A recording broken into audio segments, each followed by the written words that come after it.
है छूट। तो देखो भैया, छूट का फायदा सब उठाते हैं और उठाना भी चाहिए। तो कलयुग में हम लोगों को एक छूट मिली है कि यदि आप पूरे दिन कथा में नहीं आ पाते हो तो मत आओ, केवल एक दिन आकर के पूरी कथा सुनकर चले जाओ तो भी आपका कल्याण हो जाएगा। बताओ, इतनी बढ़िया छूट मिल गई फिर भी आप लोग ताली नहीं बजा रहे। इसका मतलब आप लोग ताली इसलिए नहीं बजा रहे, आप लोगों को और छूट चाहिए। इतनी छूट से आप लोग खुश नहीं हैं। यदि खुश होते तो ताली बजा देते। इसका मतलब अभी भी कुछ यहाँ आलसी लोग बैठे हैं जो कहते हैं कि नहीं, अभी हम ताली नहीं बजाएंगे, और छूट दो। तो देखो, और छूट ले लीजिए। यदि कलयुग में आप 7 दिन कथा ना सुन पाओ कोई बात नहीं, 7 दिन में 1 दिन भी कथा में ना पाओ तो भी कोई बात नहीं।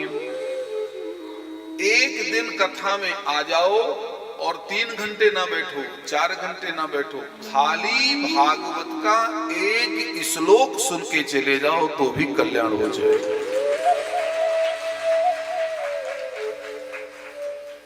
लेकिन अभी भी कुछ लोगों ने नहीं बजाई, अभी भी नहीं बजाई। मैं यहां से देख रहा हूं। वो क्यों नहीं बजाया? वो इसलिए नहीं बजाए कि और छूट दीजिए। जब छूट मिल रही है तो फिर ढंग से मिले। अब देखो, अगली छूट देखिए, भागवत में क्या लिखा है। भागवत में लिखा है कि श्लोकम, केवल भागवत का 1 श्लोक सुन करके चले जाओ तो भी आपका कल्याण हो जाएगा। लेकिन जब लोगों को संतोष नहीं हुआ तो सनत कुमारों ने कह दिया कि चलो कोई बात नहीं, 1 श्लोक ना सुनो तो आधा श्लोक सुन के चले जाओ तो भी कल्याण हो जाएगा। और बंधु, आगे का श्लोक सुनोगे तो आपके आंखों में आंसू आ जाएंगे। सनत कुमार कहते हैं, श्लोकार्धम श्लोक पादम वा पठेद भागवतम च यः। आप 1 श्लोक भी नहीं सुन सकते हो, आधा श्लोक भी नहीं सुन सकते, आधा का आधा श्लोक सुन लीजिए तो भी हमारा कल्याण हो जाएगा। जो बात हमारे चित्रकूट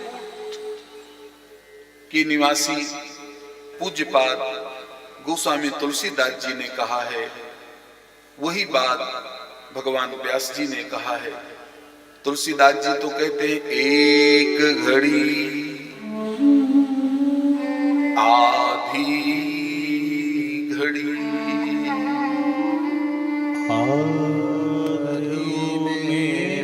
पुनिया। एक घड़ी 24 मिनट की, 24 मिनट की एक घड़ी होती है। तो गोस्वामी जी कहते हैं 24 मिनट कथा में बैठ जाओ। बोले नहीं बैठ पाएंगे, तो फिर आधी घड़ी 12 मिनट बैठ जाओ। नहीं बैठ पाएंगे, 12 मिनट का समय हमारे पास कहाँ है। तो आधी में पुनियाध, केवल 6 मिनट भी आप भागवत कथा में बैठ गए तो भी भैया कलयुग में हमारा कल्याण हो जाएगा। लेकिन 6 मिनट जब बैठो तो केवल कथा में ही बैठना है।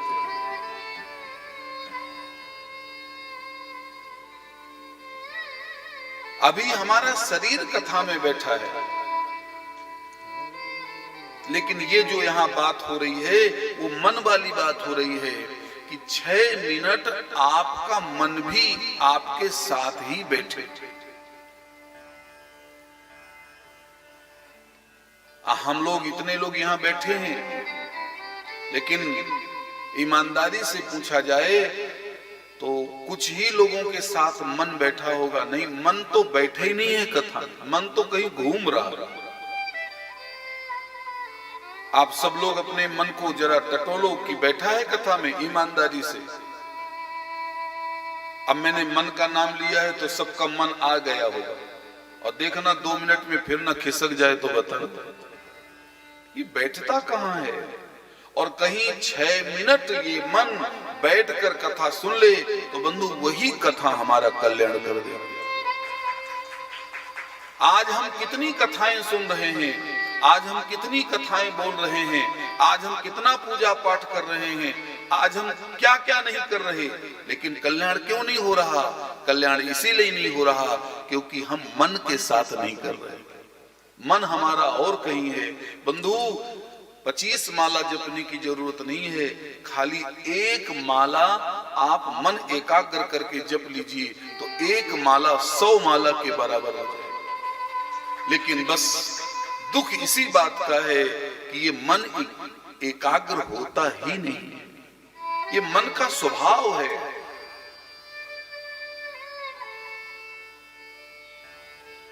मन के बहुते रंग हैं, छिन छिन बदले सोए, एक रंग में वो रहे ऐसा बिरला कोई। बहुत चंचल है मन को। गीता जी में भगवान ने कहा ये बहुत चंचल है। बंधु दुनिया का कोई साधन नहीं है जो मन के बराबर गति कर ले। एक सेकंड में मन यहां से कहो बंबई पहुंच जाए, बंबई से कहो फिर नागपुर आ जाए, नागपुर से कहो एक ही सेकंड में बांदा आ जाए। है दुनिया में कोई ऐसा साधन जो इतनी जल्दी पहुंचा दे? आप अभी यहां बैठे हो कथा में और एक सेकंड के लिए आप कहीं पहुंचना हो तो पहुंच सकते हो।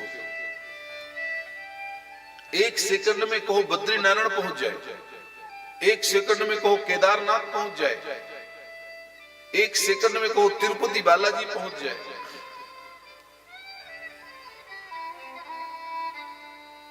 मन को एकाग्र करने के लिए भगवान सुखदेव जी आगे सूत्र बताएंगे। उन सूत्रों को हम बड़े ध्यान से सुनेंगे। लेकिन यहां अगला श्लोक जो लिखा है बंधु, ये बहुत विचित्र श्लोक है। सनत कुमार कहते हैं जो अपने जीवन में एक श्लोक भी नहीं कान से सुना और शरीर छूट गया, पूरा जीवन मकान बनाने में लगा दिया, दुकान बनाने में लगा दिया, परिवार का पालन पोषण में लगा दिया, लेकिन उसने अपने कानों से भागवत का एक श्लोक नहीं सुना। बंधु उस व्यक्ति को भागवत में क्या कहा गया है? उस व्यक्ति को भागवत में लिखा है आजन्म मात्रमपि एन सठेन किंचित चित्तम विधाय सुख शास्त्र कथा न पीता। तो वो कौन है? बोले चांडाल। चांडाल वच्च खरवद वततेन नीतम मिथ्या स्वजन्म जननी जन दुख भाज। वो मनुष्य नहीं है, वो चंडाल है, वो खर है। हमारी संपत्ति तभी शोभा देती है, हमारा ये वैभव तभी शोभा देता है जब हम भगवान से जुड़े हैं। जब तक हम भगवान से जुड़े हैं तभी हम सम्माननीय हैं, और यदि हम भगवान से नहीं जुड़े तो बंधु तुम हमारी संपत्ति का कोई महत्व नहीं है, कोई महत्व नहीं है। धिक्तम नरम, देवता ऐसे मनुष्य को धिक्कारते हैं। धिक्तम नरम पशु समम भूय भार रूपो मेवं वदन्ति दिव्यदेव समाज मुख्या। ऐसे लोगों को देवता धिक्कारते हैं जो जीवन में सत्कर्म नहीं करते। इसलिए हम सब भगवान से प्रार्थना करें कि हमारे सबके जीवन में सत्कर्म होते रहे। जैसे ये जो हो रहा है ये क्या है? ये सत्कर्म है। बंधु दीनानां नीमो नास्ति सर्वदा श्रवणं मतम सत्येन ब्रह्मचरणेन सर्वदा श्रवणं मतम यत् फलं नास्ति तपसा न योगेन समाधिना अनायासेन तत्सर्वं सप्ताह श्रवणे लभेत्। यज्ञात् गर्जित सप्ताह सप्ताहो गर्जति व्रतात् तपसो गर्जित प्रोच्चेस्तीर्थं नित्यं न गर्जति योगाद गर्जित सप्ताहो ध्यानान ज्ञानांच गर्जति किम ब्रह्मो गर्जनम तस्य रे रे गर्जति गर्जति। जो कहते हैं कि हम तीर्थ यात्रा नहीं गए तो क्या हम भागवत सुन सकते हैं? अभी हम तीर्थ यात्रा नहीं गए तो क्या हम भागवत सुन सकते हैं? तो यहाँ लिखा है कि हाँ, यदि आप तीर्थ यात्रा नहीं जाने चाहते हो और नहीं जाने में असमर्थ हैं तो बंधु यहाँ लिखा है कि भागवत कथा सुनने के बाद अपने आप चारों धाम तीर्थ हो जाते हो। भागवत कथा सुनने के बाद फिर आपको तीर्थों में भटकने की जरूरत नहीं है। बड़ी अद्भुत है श्रीमद् भागवत जी की कथा। अब मैं आपका ध्यान फिर से ले चलूं। यदि आप हमारे प्रश्न का जवाब दे देंगे तो मुझे लगेगा कि आपका मन भी आपके साथ कथा में बैठा है, और यदि आप जवाब नहीं देंगे तो हम समझ लेंगे कि आप खाली कथा में बैठे हैं, आपका मन यहां नहीं बैठा। यदि आप सबका मन भी कथा में बैठा है तो बताइए ये कथा किसको कौन सुना रहा है और ये कथा कहां हो रही है? बंधु, यदि आपका मन भी आपके साथ बैठा है तो ये कथा हरिद्वार में हो रही है। सनत कुमार नारद जी को सुना रहे हैं। किसके लिए नारद जी कथा किसके कल्याण के लिए सुन रहे हैं? भक्ति महारानी के परिवार के कल्याण के लिए नारद जी ये कथा सुन रहे हैं। भक्ति महारानी बहुत दुखी है, भक्ति महारानी के बच्चे बहुत दुखी हैं। अच्छा, भक्ति महारानी पड़ी कहां है? वृंदावन में। और कथा कहां हो रही है? हरिद्वार में। अब देखो कितना लंबा फैसला, कहां वृंदावन और कहां हरिद्वार। दुनिया में आप कहीं भी अनुष्ठान शुरू कर दीजिए, आपका प्रेमी कहीं भी होगा, उसका कल्याण हो जाएगा, हो जाएगा, हो जाएगा। इसलिए ऐसी भाषा कभी मत बोला करिए कि हम अपने घर में अनुष्ठान कराएंगे तो मुंबई में जो हमारा मरीज पड़ा है हॉस्पिटल में, उसका वहां कल्याण कैसे होगा? बंधु, मुंबई नहीं, दुनिया के किसी कोने में कोई बैठा हो, आप अपने घर में उसका नाम लेकर और उसका संकल्प करके, गोत्र का नाम लेकर आप उसके कल्याण के लिए दुनिया में कहीं से बैठ करके उसका कल्याण कर सकते हैं। इसका प्रमाण श्रीमद् भागवत में है। भक्ति महारानी के कल्याण के लिए नारद जी हरिद्वार में बैठ करके भक्ति महारानी के कल्याण का संकल्प लिया और श्रीमद् भागवत महापुराण की कथा को शुरू किया। अब देखो, जैसे श्रीमद् भागवत जी की कथा शुरू हुई, भक्ति महारानी को चैतन्यता आई, भक्ति महारानी के बच्चे ज्ञान वैराग्य को चैतन्यता आई और भक्ति महारानी के दोनों बच्चे खड़े हुए। झांकी का दर्शन करिए, थोड़ा झांकी का दर्शन करिए। भक्ति महारानी के दो बच्चे कौन? ज्ञान और वैराग्य, दोनों खड़े हो गए, जबकि मूर्छित थे, बेहोश थे, लेकिन दोनों खड़े हो गए और अपनी माँ से कहते हैं, माँ, हमारे शरीर में चैतन्यता कैसे आ गई? हमको खड़े होने की शक्ति कैसे आ गई? तब भक्ति महारानी ने कहा, बेटा, मुझे लगता है मैंने नारद जी से अपना दुख रोया था, तो लगता है हमारा कल्याण नारद जी कहीं कर रहे हैं।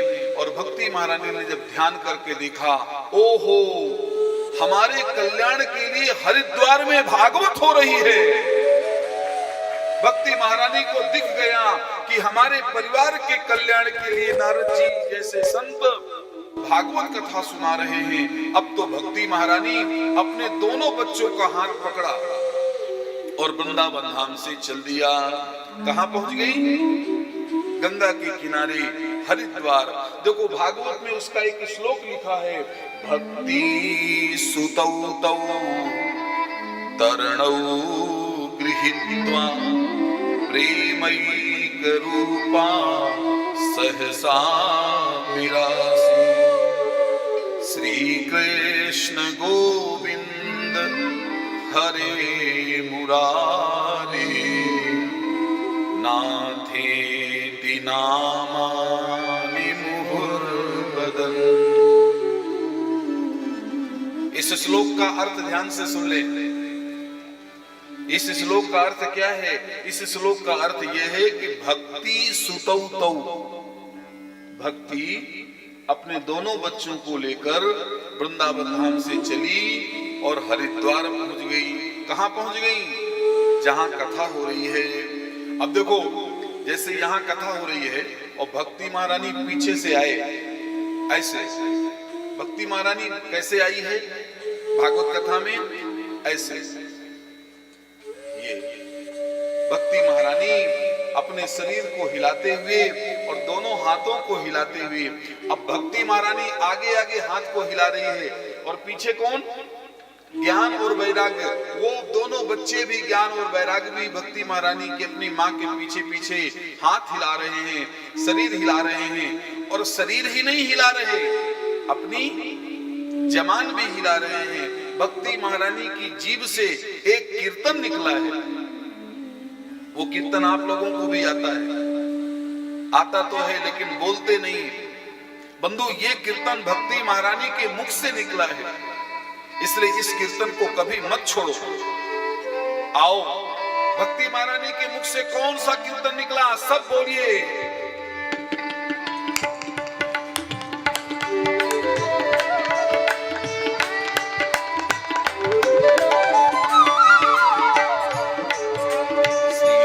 कृष्ण गोविंद हरे मुरारे, हे नाथ नारायण वासुदेव। कृष्ण गोविंद हरे मुरारे, हे नाथ नारायण वासुदेव। कृष्ण गोविंद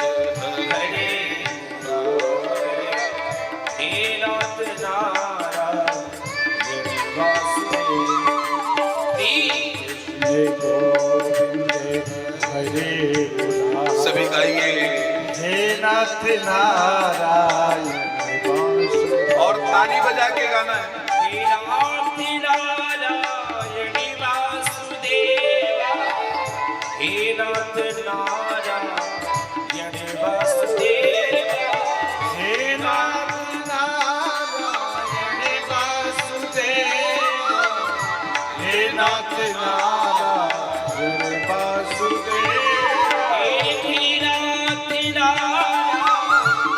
वासुदेव।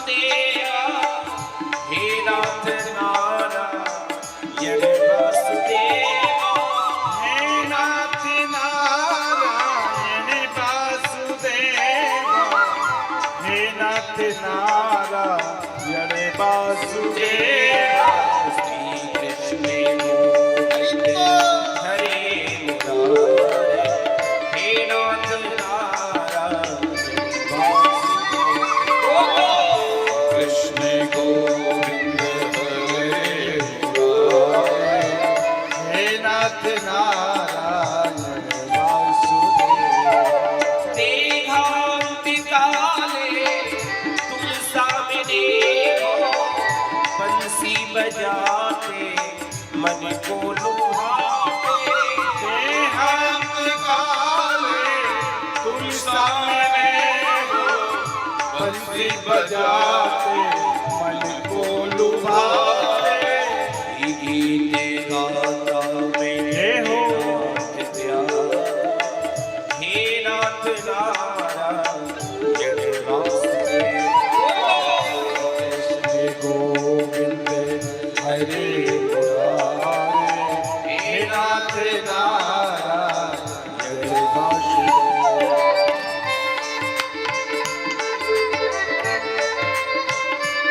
श्री भक्ति महारानी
कृष्ण गोविंद हरे मुरारे हे नाथ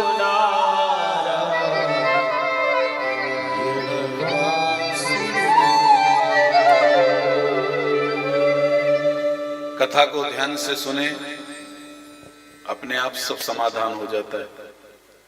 जो लोग पूछते हैं कि मुरारे बोले कि मुरारी बोले, क्या बोले, तो जो भागवत में लिखा है वही बोलो। भागवत में क्या लिखा है? श्री कृष्ण गोविंद हरे मुरारे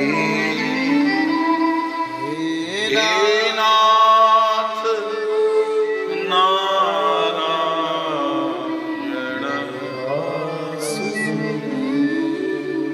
ये बहुत सुप्रसिद्ध कीर्तन है, क्योंकि इस कीर्तन को भक्ति महारानी ने अपने मुखारबिंद से बोला है। तो भक्ति महारानी ने अपने मुखारबिंद से बोला है, तो जरूर इस कीर्तन में बहुत सुख है। अच्छा, भक्ति महारानी जब कथा में आई तो हलचल हो गई, कथा में हलचल हो गई। देखो भैया, अभी भी कथा में जब कोई विशेष व्यक्ति आता है, विशिष्ट व्यक्ति यदि कोई कथा में आ जाए तो अभी भी हलचल होती है। हम तो भगवान से प्रार्थना करते हैं कि कोई ज्यादा विशिष्ट व्यक्ति आए ही नहीं, क्योंकि आप देखना और कहीं अति विशिष्ट आ गया तो अति विशिष्ट के आने से तो फिर और हलचल होती। अब देखो हलचल हुई कि नहीं, ध्यान से देखना। भक्ति महारानी जैसे पधारी ज्ञान वैराग्य को लेके, तो सभी श्रोताओं में हलचल हुई, यानी कथा की तरफ से मन हट गया। सब लोग भक्ति महारानी को देखने लगे, और भक्ति महारानी को देखते देखते ज्ञान वैराग्य भी देखते लगे। अरे वाह, हमारी कथा में तो भक्ति महारानी साक्षात, ज्ञान वैराग्य साक्षात। अब देखो, हर श्रोता जो कथा में बैठे थे, हर श्रोता चाहता है कि भक्ति महारानी हमारे बगल में बैठ जाए, ज्ञान वैराग्य हमारे बगल में बैठ जाए। अभी हमारी कथा में कोई विशेष व्यक्ति आ जाए तो हर व्यक्ति चाहता है कि हमारे बगल में बैठे। अच्छा, उस विशेष व्यक्ति के आने से और आपके बगल में बैठने से फायदा क्या है? वो जानते हैं ना, फायदा है, क्योंकि वो जानते हैं कि ये विशिष्ट व्यक्ति है, और यदि हमारे बगल में बैठेगा तो ये कैमरा वाले तुरंत उधर ही कैमरा घुमाएंगे, और जब उधर कैमरा घूमेगा तो हमारी भी फोटो खींच जाएगी। तो इसलिए सब लोग कह रहे हैं, भक्ति महारानी आइए आइए आइए, इधर बैठ जाइए। अरे ज्ञान जी इधर आइए, अरे वैराग्य जी इधर आइए। अब देखो कौन बोल उठा? जब सब लोग अपनी अपनी तरफ से भक्ति को बैठाने लगे तो नारद जी बोल उठे, क्योंकि नारद जी मुख्य जजमान हैं। नारद जी ने कहा, देखो भैया, इस कथा का मैं मुख्य जजमान हूं, किसको कहां बिठाना है ये जिम्मेदारी हमारी है। आप लोग कथा सुनने आए हो तो कथा सुनो और प्रसाद लेके अपने घर जाओ। कहां किसको बिठाना है ये हमारी जिम्मेदारी है, आप लोग क्यों परेशान हो रहे हो? तो सभी श्रोता शांत हो गए। तो सब लोग कहने लगे, भक्ति महारानी को कहां आसन दोगे? चौकी में। नारद जी ने कहा भक्ति महारानी आज से चौकी में नहीं बैठेंगी। तो गद्दा में नहीं, गद्दे में भी नहीं बैठेंगी। सोफा में, कुर्सी में, जमीन में, दरी में, कंबल के आसन में, कहां बिठाओगे भक्ति को? नारद जी कहते हैं आज से भक्ति चौकी में नहीं बैठेंगी, गद्दे में नहीं बैठेंगी, आज से भक्ति भक्तों के हृदय में बैठेगी। प्रविशति हृदय तेषां भक्ति सूत्रोपनद्ध। यहां श्लोक लिखा है, नारद जी कहते हैं भक्ति भक्तों के हृदय में प्रवेश करेगी और बस उसी दिन से सकल भुवन मध्य निर्धनास्ते पिधन्या निवसति हृदय। क्या लिखा है? निवसति हृदय एसां श्री हरेर भक्तिरेका हरिरप निज लोकम सर्वथाथो विहाय प्रविशति हृदय तेषां भक्ति सूत्रोपनद्धः। भक्ति भक्तों के हृदय में बैठ गई। अब थोड़ा दर्शन करिए, जब भक्ति भक्तों के हृदय में बैठ गई, ज्ञान वैराग्य सब भक्तों के हृदय में बैठ गए, तो अब कौन आ गया कथा में? अब नारद जी की कथा में अब कौन आ गए? अरे अब साक्षात भगवान विष्णु आ गए। क्यों विष्णु आ गए? क्योंकि सनत कुमार कथा सुना रहे हूं, नारद जी मुख्य जजमान बन के कथा सुन रहे हूं और भक्ति ज्ञान वैराग्य प्रत्यक्ष कथा में आ जाए तो बिना भगवान आए हुए बिना भगवान रुक सकते? भगवान को तो आना ही पड़ेगा, इसलिए भगवान आ गए। अब देखो भक्ति महारानी हो गई विशिष्ट, अब भगवान कौन हो गए? अति विशिष्ट। यानी विशिष्ट व्यक्ति के आने से थोड़ी हलचल हुई और अति विशिष्ट व्यक्ति के आने से तो कथा ही बंद हो गई। अति विशिष्ट व्यक्ति के आने से कथा बंद हो गई। श्रोताओं ने कहा महाराज जी कथा थोड़ा बंद करिए। तो क्या हुआ? क्योंकि अब अति विशिष्ट व्यक्ति से कुछ मांगना है, क्योंकि उनके पास सब कुछ है। तो अब देखो थोड़ी देर के लिए कथा बंद हो गई। किसी ने कुछ मांगा, किसी ने कुछ मांगा भगवान से, किसी ने कुछ मांगा। अब देखो नारद जी मुख्य जजमान हैं, तो नारद जी कहते हैं देखो प्रभु मैं मुख्य जजमान हूं इस कथा का, जिसको जो देना हो दे दो, लेकिन एक वरदान मेरे लिए भी बचा के रखना। भगवान ने कहा ठीक है ठीक है, पहले मैं सबको दे दूं तो किसी को मकान दिया, किसी को दुकान दिया, किसी को संतान दिया, किसी को सम्मान दिया, किसी को कुछ, किसी को कुछ, किसी को कुछ। अब जब नारद जी का नंबर आया मांगने का तो जरा दर्शन करिए। नारद जी कहते हैं प्रभु मुझे एक वरदान दे दो। क्या? बोले जैसे आप हमारी भागवत कथा में आए हो, ऐसे संसार में कोई भी भागवत कथा कराए तो पधार जाइएगा। यही वरदान दीजिए, हमें कुछ नहीं जरूरत है, बस जैसे मेरी कथा में पधारे हो वैसे संसार में कोई भी कथा कराए तो जरूर पधारना। भगवान ने कहा मैं प्रत्यक्ष रूप से तो नहीं आ पाऊंगा, लेकिन जो कथा सुनाने वाला हृदय से कथा सुनाएगा और कथा सुनने वाला हृदय से कथा सुनेगा, मैं उन दोनों के बीच में मेरी उपस्थिति होगी। मैं औरों को तो नहीं जानता, लेकिन जो हृदय से कथा सुनेगा और हृदय से भगवान की कथा सुनाएगा, मैं जरूर उनके पास रहूंगा, मैं जरूर उनके पास रहूंगा, मैं जरूर उनके पास रहूंगा। तो बंधु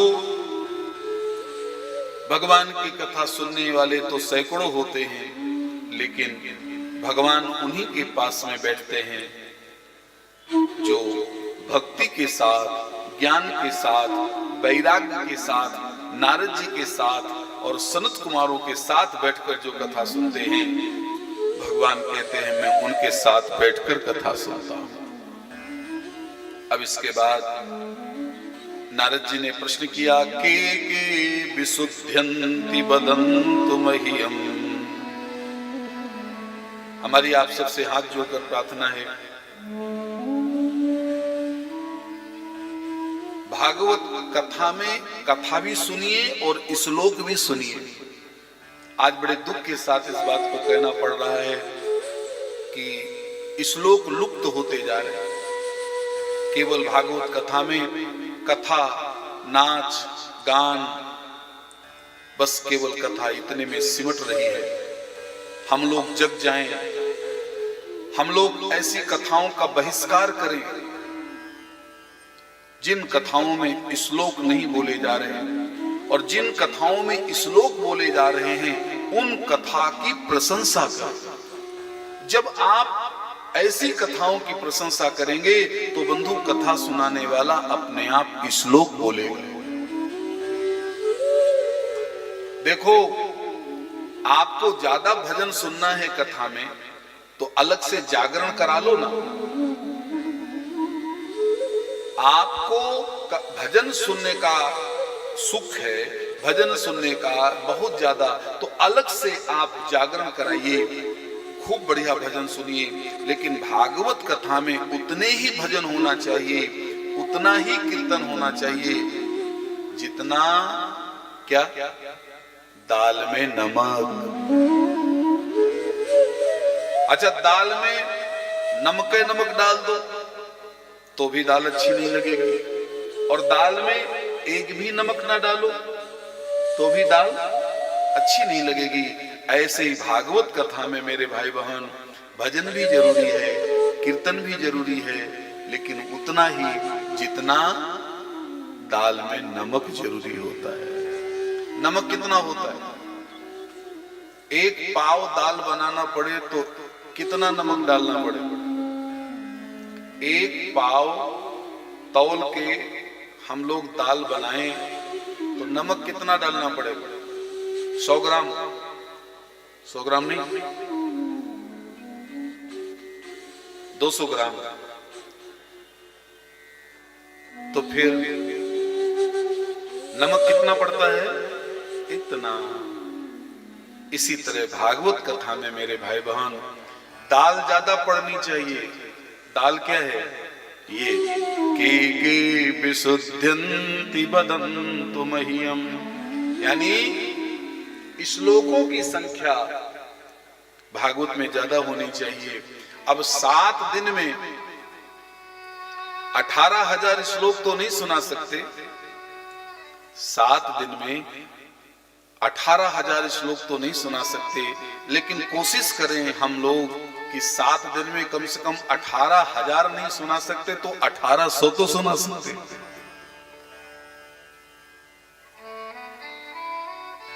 लेकिन कभी कभी ये देखा गया है कि 18,000 छोड़ो, 1800 छोड़ो, अरे 18 भी नहीं होते, 18 भी नहीं होते। और जो महात्मा, जो संत, जो कथाकार खूब श्लोक बोलते हैं, हमारे देश में ऐसे ऐसे कथावाचक हैं साहब कि उन महापुरुषों की कथा जरूर जीवन में सुनना चाहिए, जो महापुरुष कथा में खूब श्लोक बोलते हैं। ऐसे पूज्य संतों के चरणों में हम खूब प्रणाम करते हैं, और उन्होंने ही हमको आदेश दिया है। ये जो हम बोल रहे हैं ना, उन्हीं महापुरुषों का आदेश है कि भागवत कथा में खूब श्लोक बोलिए, क्योंकि भैया ये श्लोक हमारे कान में जाएंगे, और जैसे ये श्लोक संस्कृत के हमारे कान में जाएंगे तो हमारे शरीर का अपने आप कल्याण होगा। इसलिए खूब श्लोक सुने। के विशुद्ध्यन्ति वदन्तु मह्यम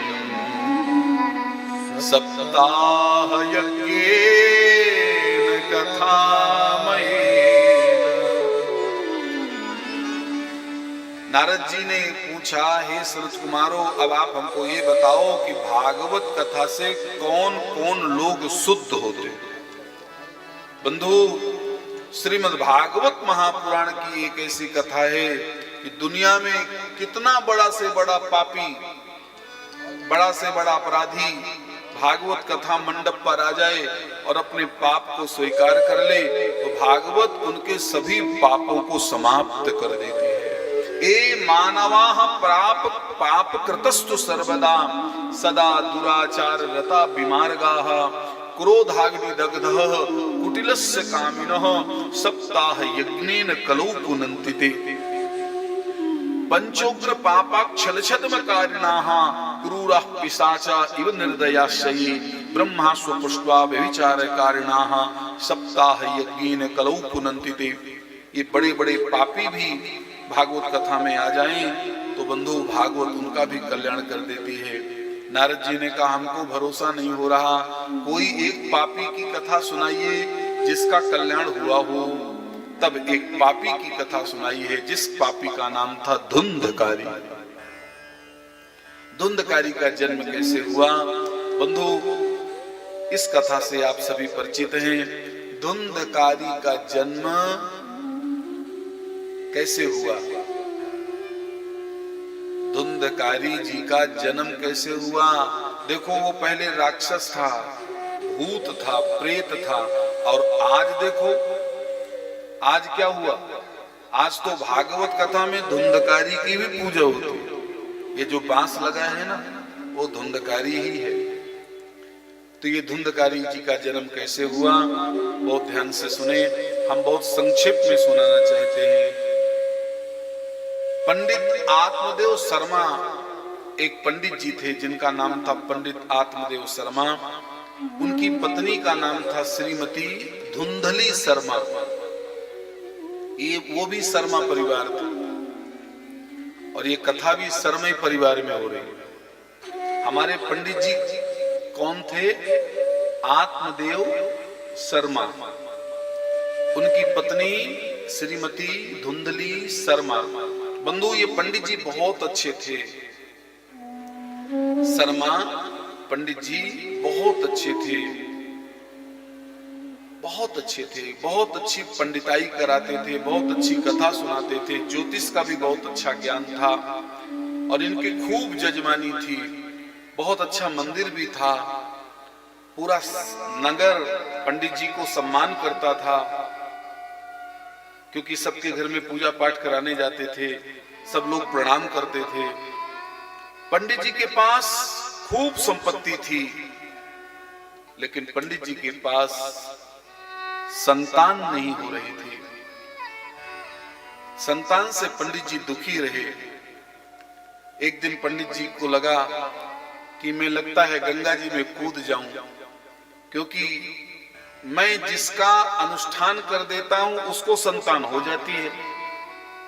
पंडित जी कहते हैं जिसका मैं अनुष्ठान कर देता हूं, देवकी सुत गोविंद वासुदेव जगतपते देहि में तनयम कृष्ण त्वामहम, जिसका मैं अनुष्ठान कर देता हूं उसको संतान हो जाती है और मुझे भगवान संतान नहीं दे रहे।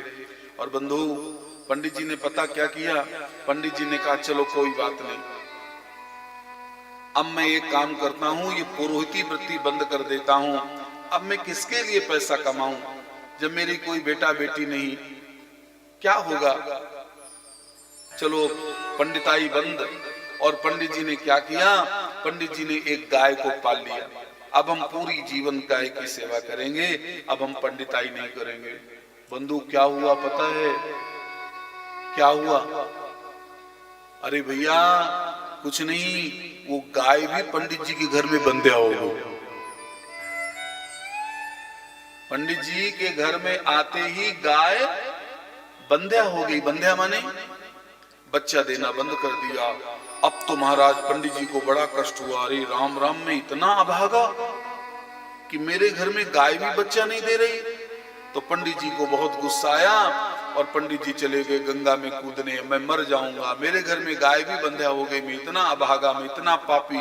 और जैसे गंगा जी में देखो कूदने लगे तो पीछे से कौन आए, पीछे से एक सन्यासी आए डंडली, और वो सन्यासी ने पंडित जी का हाथ ऐसे पकड़ करके खींच लिया।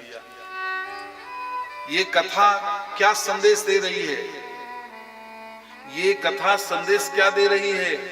पंडित जी का हाथ पकड़ के रात्रि में किसने खींचा, अरे वो सन्यासी नहीं, वो साक्षात भगवान ही थे।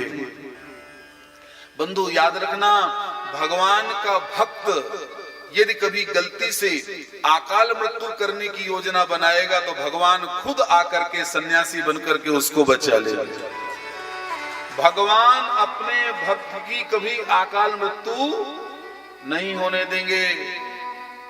आप पंखा में रस्सी लटका लो और जैसे गले में आप रस्सी को लगाइए और जहां बटन दबाने लगोगे उतने में बिजली ही चली जाएगी। भगवान अपने भक्त को कभी भी अकाल मृत्यु से मरने नहीं देते, ऐसे बहुत प्रमाण हैं। अब तो उस महात्मा ने पंडित जी से कहा, पंडित जी क्या नाम है? तो पंडित जी की गर्दन नीचे हो गई, देखो ऐसे, क्या नाम है? गंगा जी में मरने क्यों जा रहे हो? तो पंडित जी ने कहा, हमारा नाम आत्मदेव शर्मा है। सन्यासी ने कहा, बड़ा अच्छा नाम रखे हो, नाम रखे हो आत्मदेव शर्मा और आत्महत्या करने जा रहे हो, क्या बात है? पंडित जी ने अपनी सारी समस्या बताई कि हे सन्यासी देव, हमारे पास सब कुछ है लेकिन संतान नहीं है। सन्यासी को ज्योतिष का ज्ञान था। सन्यासी ने कहा, पंडित जी आपके प्रारब्ध में 7 जन्म तक पुत्र का सुख नहीं है, इसलिए भगवान आपको संतान नहीं दिए।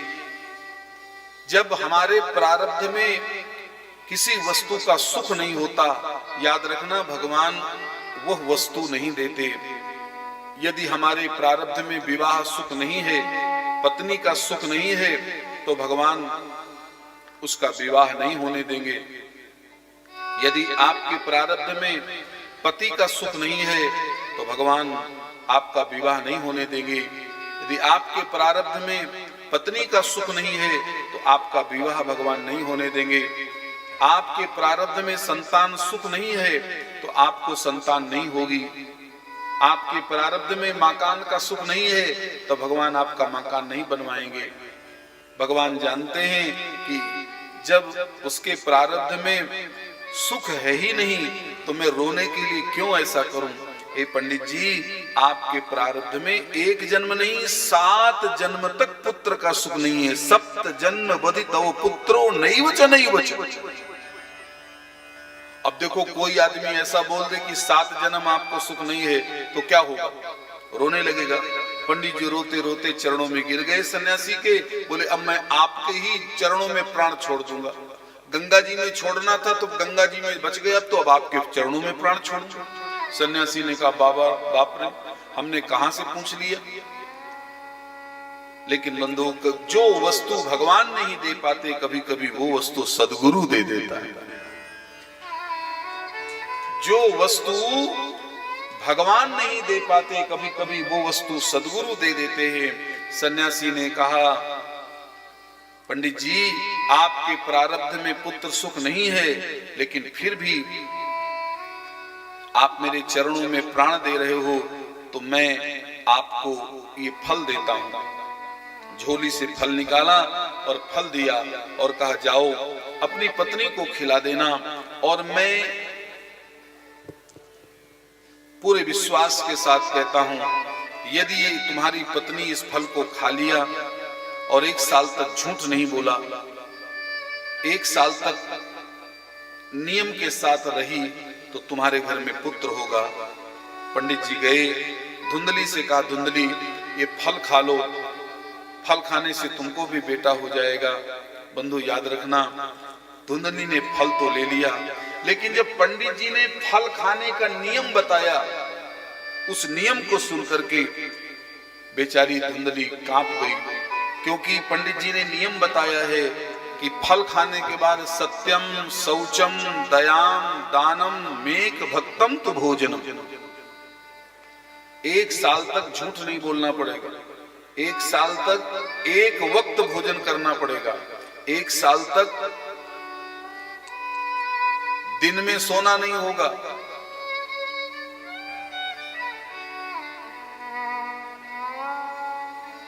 दिन में नहीं सोना पड़ेगा। बेचारी धुंधली ने फल तो ले लिया, लेकिन ये कठिन कठिन नियम सुनकर के घबरा गई। पंडित जी तो चले गए, लेकिन बंधु वो फल नहीं खा रही। और उसी समय उसकी बहन आती है और बहन कहती है, क्या बात है, क्यों चिंतित हो? धुंधली ने सारी कहानी बताई। उसकी बहन ने कहा, आप चिंता न करो, मेरे पेट में बच्चा पल रहा है, 1 महीने का बच्चा हो गया है। जैसे मेरा बच्चा पैदा होगा तो मैं अपने बच्चे को तुमको रात्रि को दे जाऊंगी, क्योंकि मेरे पास बच्चे बहुत हैं, मेरे पास धन नहीं है, तुम्हारे पास धन बहुत है, बच्चे नहीं हैं। तो एक काम करना, तुम मुझको धन दे देना और मैं तुम्हें अपना पुत्र दे दूंगा।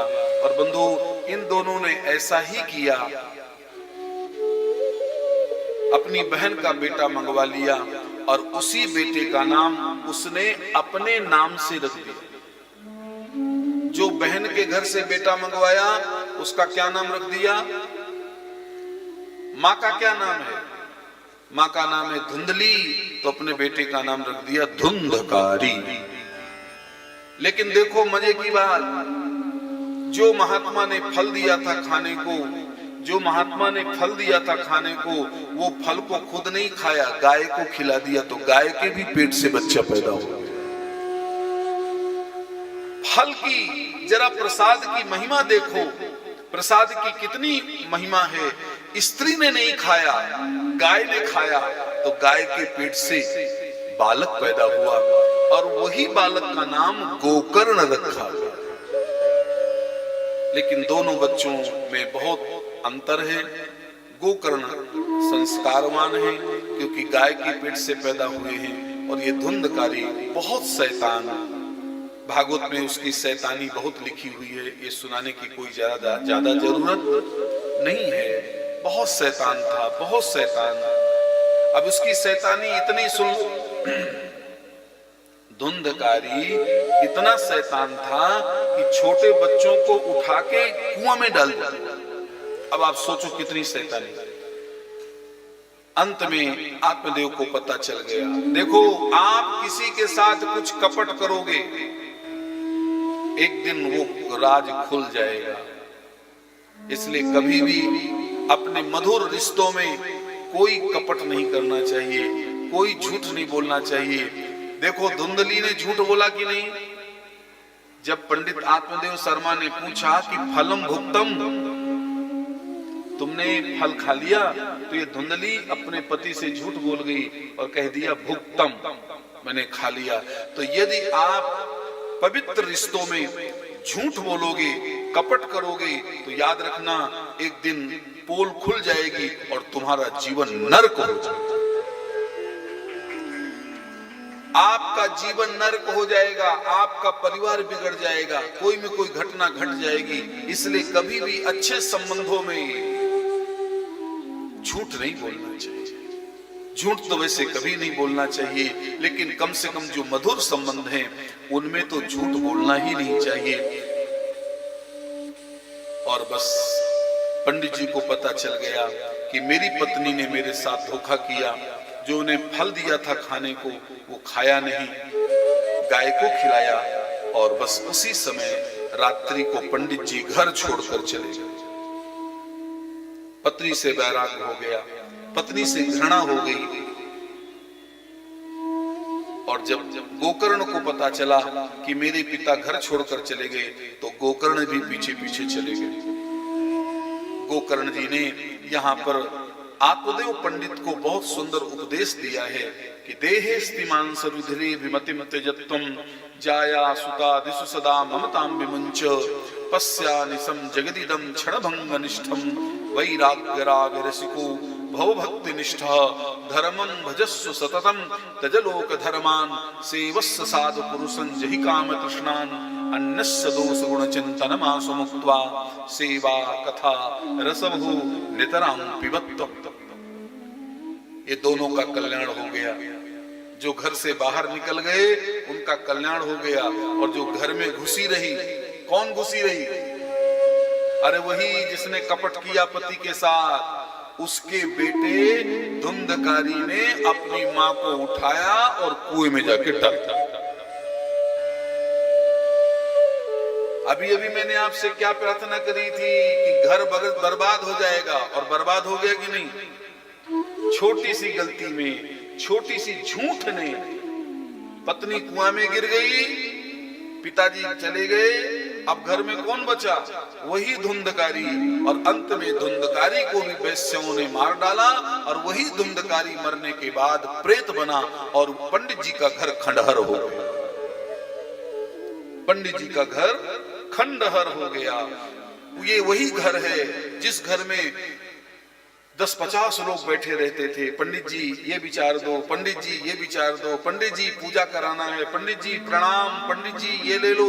आज उसी घर को कोई देखना नहीं चाहता साहब। ये है समय। समय होत बलवान है, पुरुष नहीं बलवान है, समय होत बलवान। ऐसे ही संसार में तमाम मकान आप लोग देखते होंगे जहां लोगों का मिलने से तांता लगा रहता था, आज वहां कबूतर रह रहे हैं, आज वहां कौवे अपना घोंसला बना रखे हैं, वहां कोई देखना नहीं चाहता।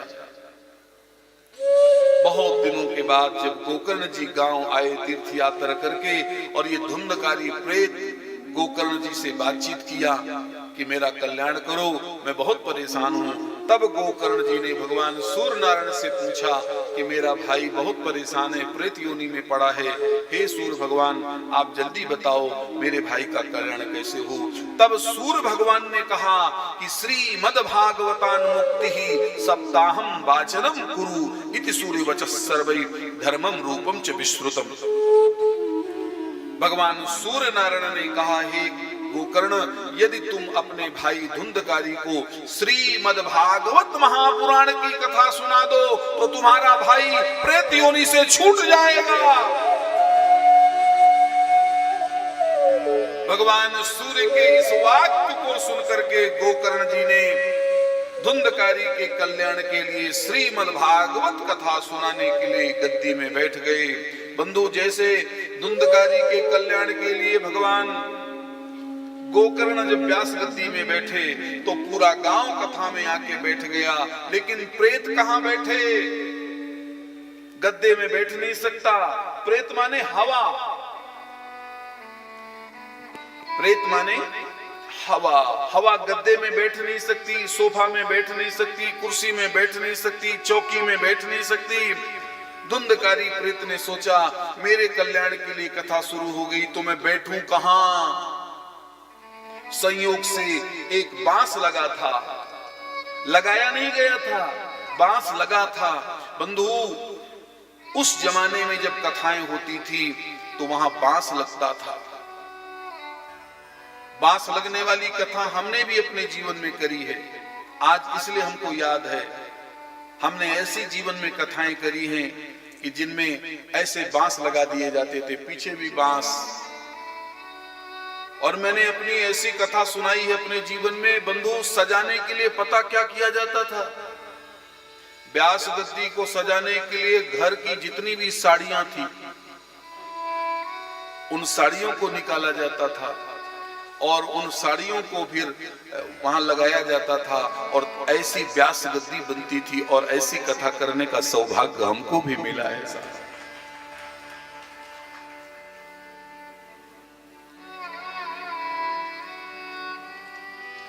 बांस लगा था, वो आया प्रेत, उस बांस में बैठ गया। आज भी बांस लगाया जाता है। जहां भी मूल पाठ हो रहा है हमारे जीतू भैया के घर में, वहां हमने बांस लगाया है। क्यों लगाया? क्योंकि इस कथा के बाद में ये निश्चय हो गया कि जो भटकी हुई आत्माएं, कभी कभी हमारे पूर्वज भटक जाते हैं, कोई प्रेत योनि में चला जाता है। अब वो जो प्रेत योनि में पूर्वज चला गया वो कथा में तो नहीं बैठ सकता, उसकी हिम्मत ही नहीं कि वो आ जाए। इसीलिए उनको बांस लगाया जाता है कि वो बांस में बैठ करके कथा सुने। धुंधकारी बांस में बैठ करके कथा सुनी है। बंधु, या तो इसका अर्थ ऐसा कर सकते हो कि जिसको कथा सुनना है वो बांस में बैठकर भी कथा सुन लेता है, और जिसको नहीं सुनना, चाहे जितने सोफे लगा दो, चाहे जितने गद्दे बिछा दो और चाहे जितनी तकिया लगा दो, नहीं सुनना तो नहीं सुनना। और जिसको भगवान की कथा सुनना है वो पीछे बैठ करके भी कथा सुन करके चला जाए। जब गोकर्ण जी ने कथा शुरू करी तो देखो, जैसे गोकर्ण जी ने कथा शुरू करी तो बांस की पहली ग्रंथि फट गई। अरे, दूसरे दिन की कथा में बांस की दूसरी ग्रंथि फट गई। तीसरे दिन की कथा में तीसरी ग्रंथि फट गई, चौथे दिन की कथा में चौथी ग्रंथि फट गई। वंशैक ग्रंथि भेदो भूत शब्दम पश्यताम सताम। अब तो महाराज लोगों का कथा सुनने में कम मन लगे, ये तमाशा देखने में ज्यादा मन लगे, क्योंकि ये तमाशा बन गया। तमाशा क्या बन गया कि जहां कथा पूरी हो तो एक बांस लगा था वो चटक बड़ी तेजी से आवाज दे, तो लोगों को कथा सुनने में मन कम लगने लगा, बांस का तमाशा देखने में ज्यादा मन लगने लगा। सब भगवान से यही प्रार्थना करने लगे जल्दी से कथा पूरी हो और बांस फटे और देखे और प्रसाद लेके घर जाए।